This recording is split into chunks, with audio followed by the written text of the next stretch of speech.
and welcome everyone. I'm Tremaine Wright, the chair of the Cannabis Control Board. Recognizing we have all members present and or participating remotely, I'm pleased to call to order another meeting of the Cannabis Control Board and to welcome all of you who are participating via real live stream. This meeting will be recorded and the recording and transcript will be available to the public on the Office of Cannabis Management's website, cannabis.ny.gov. Information on Cannabis Control Board meetings is available on the designated section of the OCM website. Today's agenda includes several items we're excited to tackle, and these include welcome and brief remarks, a review and approval of the meeting minutes from the Cannabis Control Board meeting held on May 19th, consideration of proposed packaging and labeling and marketing and advertising regulations, consideration of proposed cannabis laboratory testing regulations, consideration of recommended conditional cultivator applications for licensure, conflict of interest disclosure items, and consideration of a user service agreement with the Division of Criminal Justice Services. Then we'll follow with a report from the Office of Cannabis Management's Executive Director, Chris Alexander, and then we will adjourn. So let's get started. Today, I'm happy to share with you all that the rollout of our Seeding Opportunity Initiative is well on its way. We've already approved 146 adult use conditional cultivator licenses. These licenses are cultivating the first crops of regulated adult use cannabis in New York State. As reported at our last meeting, our partner, the Dormitory Authority of the State of New York, has released requests for proposals related to the Social Equity Cannabis Investment Program. This social equity cannabis investment program will support our first retail dispensaries planned to open later this year. The Seeding Opportunity Initiative guides our initial steps toward developing a strong adult use market here in New York State. It has provided for limited cultivation and adult use sales. However, we recognize that there is so much more to do in order to establish a robust adult use cannabis market in New York State. So today, we're going to consider two sections of regulations that will be a part of the broader and much anticipated adult use regulations. They are the packaging and labeling and marketing and advertising regulations and regulations for cannabis laboratory testing. These regulations were selected as the first sections for consideration because they will help ensure products are safe and tested with appropriate consumer protection labeling. We also recognize the need to expand our cannabis laboratory testing capacity within the state to ensure we have enough third-party labs online and ready to properly test regulated cannabis products. So without further ado, let's dive into the first order of business. The first item before us is the review and approval of the meeting minutes from the May 19th Cannabis Control Board meeting. However, before we move much further, I need to make some brief remarks about the open meetings law. As stated at every meeting, the Cannabis Control Board is subject to the open meetings law to ensure the greatest levels of transparency and public participation in the affairs of government. Due to the ongoing pandemic, we have requested that members of the public join us via video conference, which we'll continue to offer to keep the public as well as members of this body safe. Now I'll read a brief statement on open meetings law into the record. Pursuant to Chapter 1 of the Laws of 2022, enacted on January 14th, 2022, board members may continue to fully participate in meetings via video conference from locations that are not open to the public, provided that the public has the ability to view or listen to such proceedings, and the meetings are recorded and later transcribed. The public was provided with information on how to access this meeting within the public meeting notice distributed to members of the press and posted on the OCM website. A recording of this meeting together with the transcript will also be available on the OCM website. Previous recordings, meeting minutes, transcripts are archived there as well. And please note that there is a designated tab on the website entitled Board Meetings, which provides access to all of this information. May I please have a motion to approve the May 19th, 2022 board meeting minutes? So moved. Have a second? I'll second. That's good. Thank you. Is there any discussion? Hearing none, I'll call for a vote. All in favor? Aye. Aye. Aye. The motion to approve the May 19th, 2022 board meeting minutes carries. Next order of business before us will be one of our resolutions. May I please have a motion to consider resolution number 2022-11, resolution approving proposed regulations for packaging and labeling and marketing and advertising. So moved. Have a second? That was Perry. And I think we have Garcia. Did you just second? Seconded. Thank you. Now I'd like to ask Lila Hunt, our Deputy Director for Public Health and Campaigns, to please provide an overview of these regulations. Sure. Thank you, Madam Chair, and thank you to the members of the board. First, I'd like to begin with thanking our fellow cannabis regulators across the country. And in so doing, the regulations before you today were crafted based on numerous discussions with subject matter experts in those states, building off of best practice and lessons learned over many years. The packaging and labeling regulations before you have two primary goals. The first goal is to maintain safety and quality. To that end, all packages are required to be child resistant, tamper evident, non-toxic, and must fully enclose each product. Further, packaging and labeling cannot be attractive to individuals under 21. We have a robust definition before you for attractiveness to individuals under 21, which applies to both packaging and labeling and marketing and advertising. So for example, this would include packages that might resemble cartoons or toys or other similar products that would be marketed to individuals under 21, in particular candy or cookies or similar such products. All of these examples are expressly prohibited in the regulations.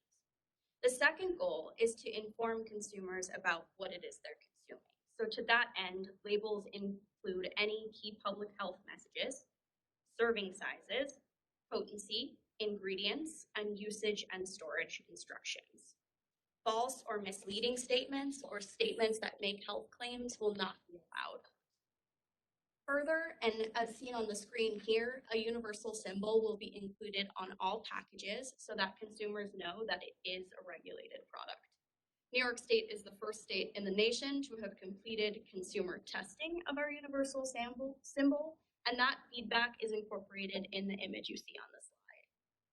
Licensees who do not follow these rules may face fees, suspension, and revocation of their license. And to round it out, last but certainly not least, we've laid out provisions in this section of the regulations, which would create a new packaging environmental sustainability program. So to speak to this new program, I'd like to hand it to Board Member Metzger to provide an overview and add any comments. Thank you, Lila. So first, I just want to give a little context for this. The Marijuana Regulation Taxation Act recognizes the critical importance of setting New York's cannabis industry on a sustainable path, and puts environmental protection and climate resiliency, right up front in the intent of the law. We face a climate crisis, and we have a real opportunity to get it right from the start, rather than repeating the mistakes made elsewhere. And this includes how we approach the packaging of cannabis products. The rate of plastics production worldwide is doubling every 15 years, and this has been largely driven by packaging. By mid-century, it's estimated that there will be more plastics in the ocean, ton for ton, than there will be fish, unless we change course. So it's not just a waste issue, it's also a climate issue. Plastics are made from fossil fuels, and when life cycle emissions are taken into account, the U.S. plastics industry is the emissions from that industry is expected to exceed the coal industry's emissions by the end of the decade. So the good news is that there are a variety of solutions and strategies available to address packaging needs sustainably. The proposed regulations are intended to encourage use of materials other than single-use plastics, But if plastics are used, they would need to have a minimum post-consumer content of 25%.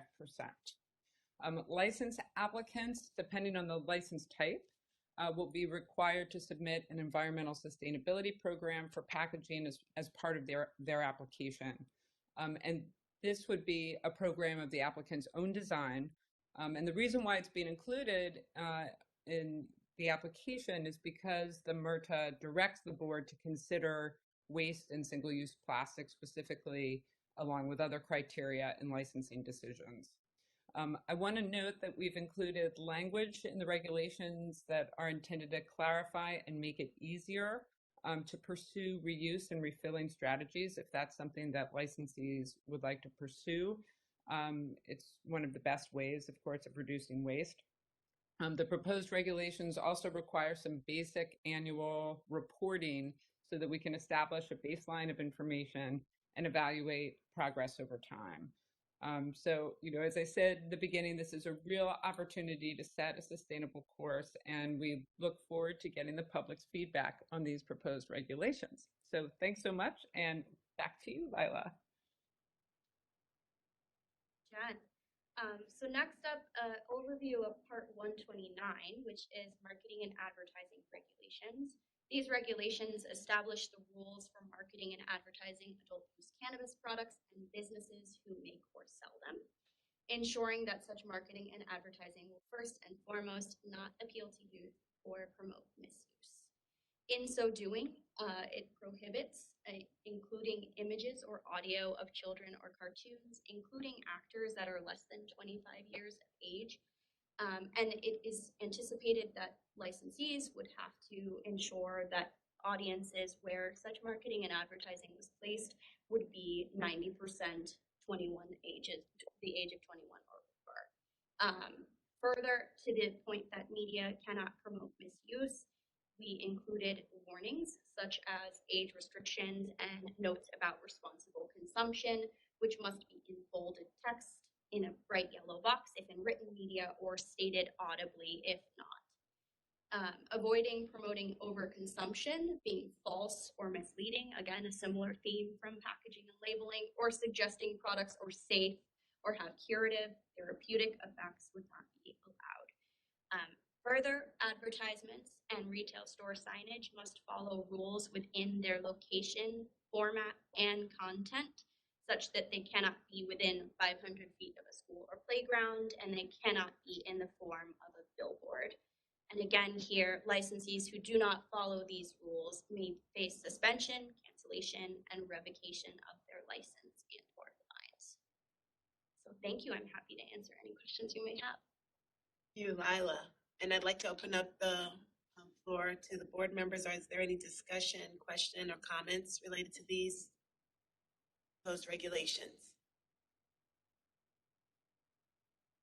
Daniel. Yeah, just three things. One is I really appreciate the good work that our board member, Ms. Metzger, did on assisting with this. I know it's outside of your normal day-to-day job. So, Jen, thank you so much for the work you did on the sustainability side. It was very important and very helpful to us.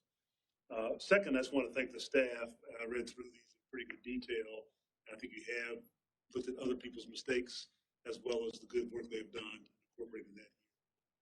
Then finally, I do think that our labeling is something that's prominent but not overwhelming. So just congratulations. It should be noted that most of our staff, at least a good percentage of y'all, could not appear in an advertisement for the under 25. The youthful energy is wonderful, and I do appreciate it.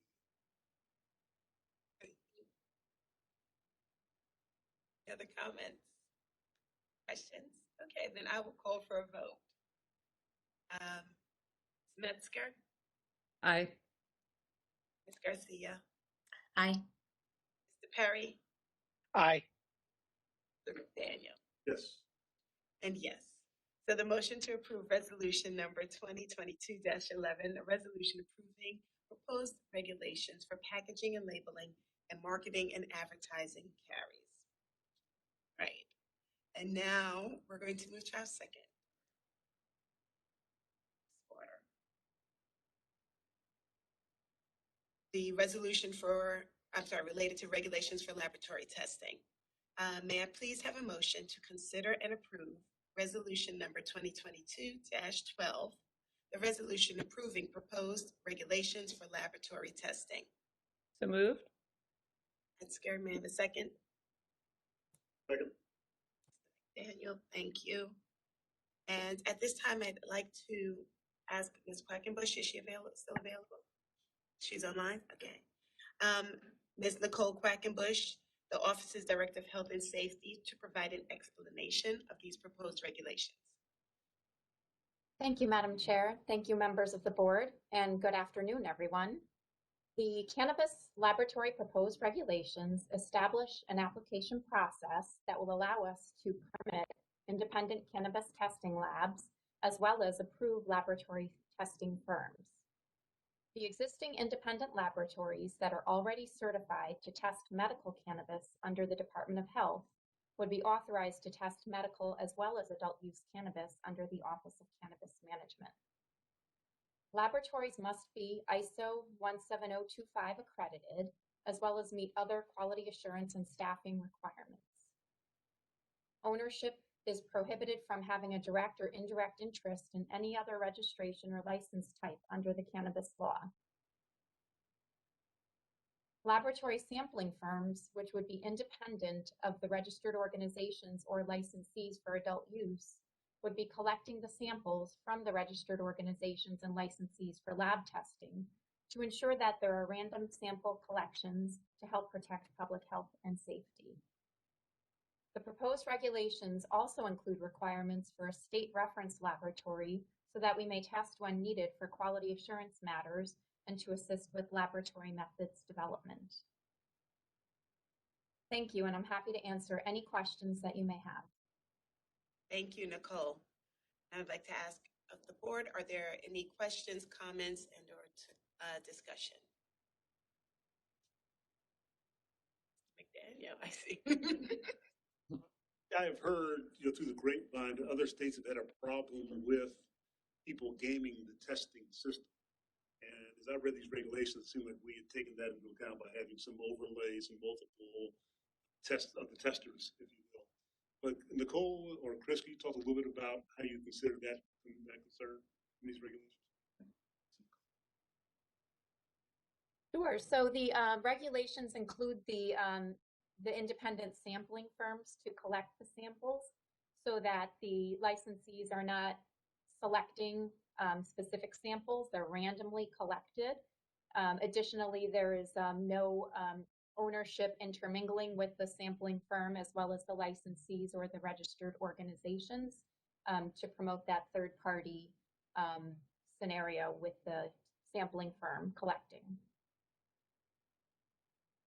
In addition to that, a lot of the gaming that we've seen in other states has been where you have a proliferation of a lot of small labs, a lot of mom and pop labs, and as they compete for business from potential operators, they tend to be more flexible in the way they report out THC content or other readings on analytes or contaminants. And so part of what we've been exploring by bringing in the folks that have been in the medical program and letting them start first, trying to assess the supply constraints or the supply needs before letting it out too much. So I think there's going to be a process of grandfathering the folks that have been in that want to participate in adult use, and then allowing others to come in on a need basis to avoid that oversupply and that potential for abuse as people lab shop.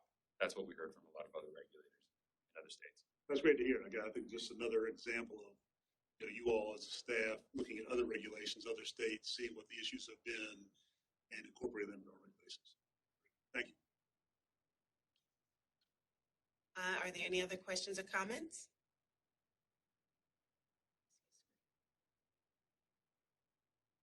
So if there are no other comments, I'm going to call for a vote. Ms. Metzger?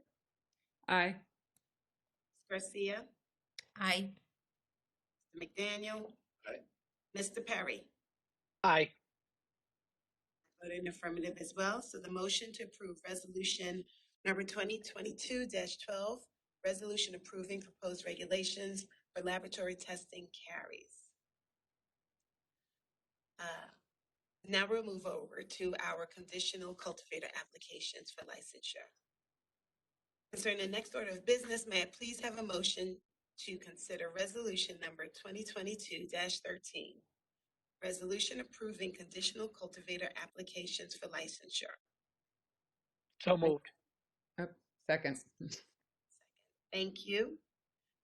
Ms. Alexandria, can you please provide an overview of these applications? Absolutely, and thank you, Madam Chair and board members, for the work that you're doing today to continue to advance the Seeding Opportunity Initiative.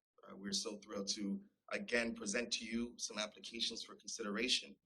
Today we're presenting 16 applications before you. This would add to the 146 that the board has approved over the course of the 3 previous board meetings. We've received more than 200 applications to date from New York's existing hemp farmers who've been interested in transitioning over to the adult use program.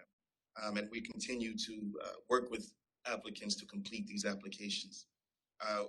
The application period does close on June 30th, and we've advanced this to continue to make the best and the most of the growing season, knowing that this product will line the stores of equity entrepreneur-owned dispensaries before the end of this year. So we're really excited to advance these additional applications and look forward to answering any questions that you may have.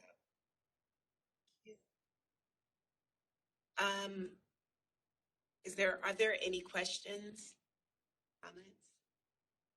I guess I would just make, Yes. Madam Chair, just more of a comment. But you know, we're now at the beginning of June, and in terms of the growing season, you know, there is some, you know, there's a timing issue of moving these forward. We're all very cognizant of, and I do want us to consider, you know, meeting as frequently as possible between now and the end of the month to move applications forward as expeditiously as possible. Thank you for that comment. I believe that we are trying to meet the needs of all of our applicants and potential licensees. We have agreed to make sure that we are meeting as regularly as possible so that we can process them as they become completed applications. And at this point, I believe it was in your report that how many do we have outstanding still? We're just waiting for them to complete? Yeah, we're waiting for additional information to come in, background check information, that's it. And as soon as that is available, our next meeting will be scheduled. So thank you very much for bringing that up, Member Metzger. Are there any additional comments or questions?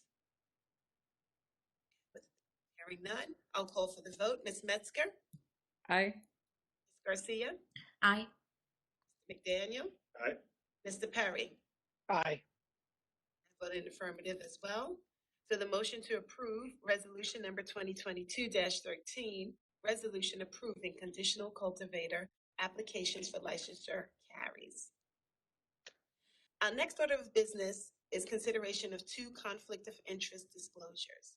The first one we'll take up is resolution number 2022-14, permitting member Jen Metzger to hold public office and serve as a member of the Cannabis Control Board.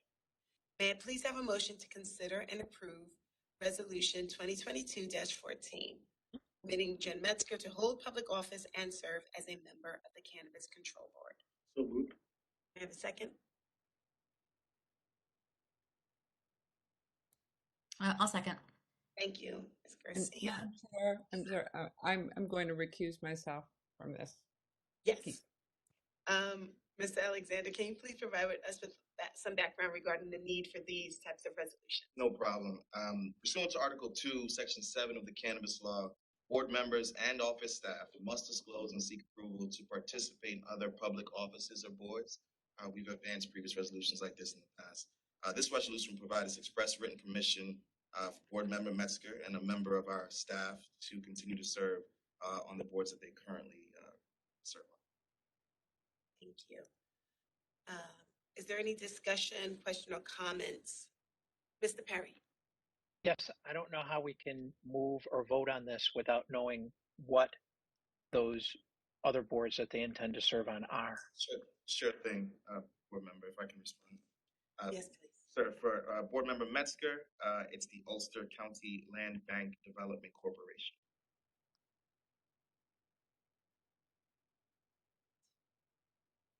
At this time, would you like to also identify the? Oh, sure. Step? Sure, absolutely. And the office staff is Erica Stupp, and she's a member of the New York State Department of Health Institutional Review Board.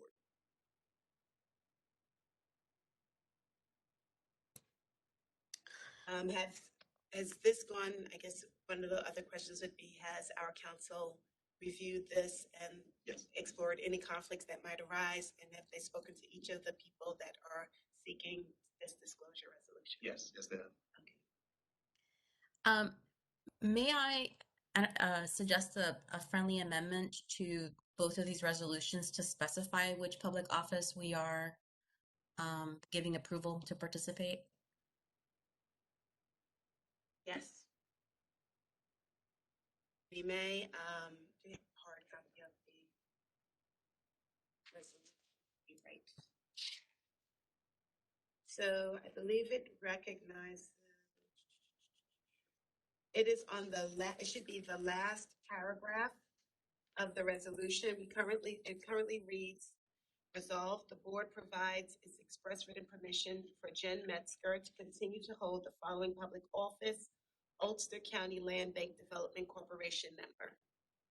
Does that suffice, or would you like to change that language, Member Garcia?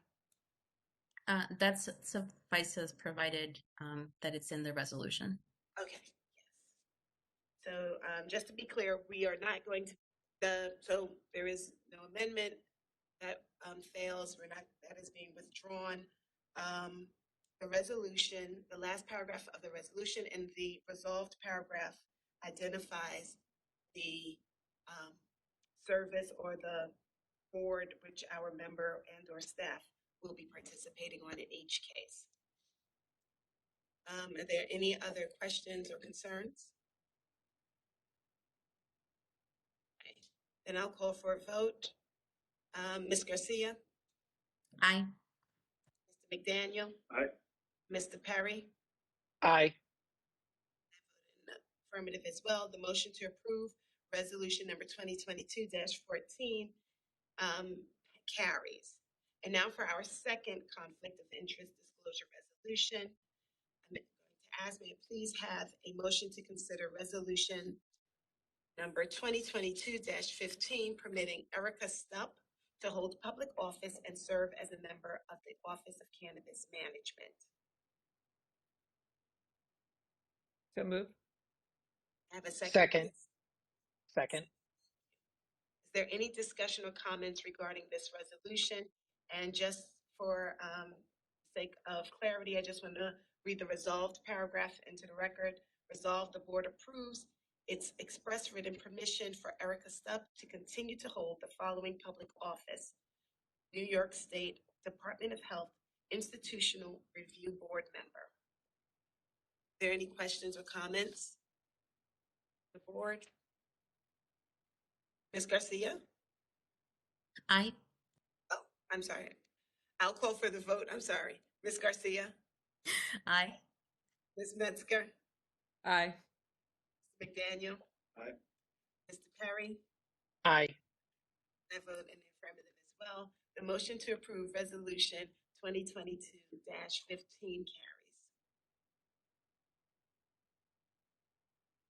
Our next, no, we have a bunch of resolutions today. The next thing on our agenda is to consider a resolution to enter into a data service agreement with the Division of Criminal Justice Services.